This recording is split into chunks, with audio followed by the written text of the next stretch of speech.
भारतीय संविधान में एक आर्टिकल है जो बहुत पावरफुल है, आर्टिकल 11। तो चलिए सिर्फ 60 सेकंड में जानते हैं कि ये क्या है और क्यों इतना जरूरी है। अच्छा, इसको समझने के लिए एक आसान सा उदाहरण लेते हैं। मान लीजिए कि कोई भी देश एक बहुत बड़ा सा घर है, तो फिर उस घर को चलाने के लिए कुछ नियम कायदे तो होंगे, है ना? बस वही नियम कायदों की किताब है संविधान।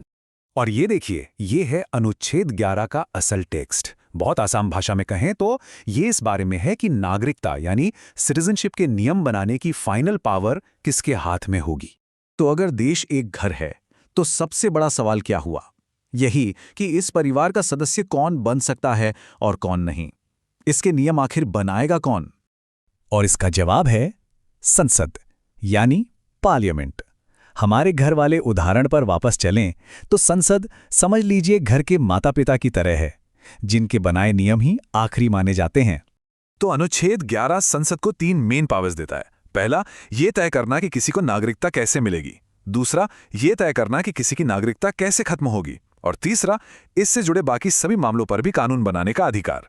मतलब जब भी नागरिकता की बात आएगी, संसद का फैसला ही फाइनल होगा। ये एक ऐसी पावर है जो पूरी तरह से संसद के पास है और हमेशा रहेगी। इसे एक तरह का सुपर रूल भी कह सकते हैं। ये पक्का करता है कि नागरिकता पर कानून बनाने की संसद की शक्ति को संविधान का कोई और हिस्सा रोक या टोक नहीं सकता।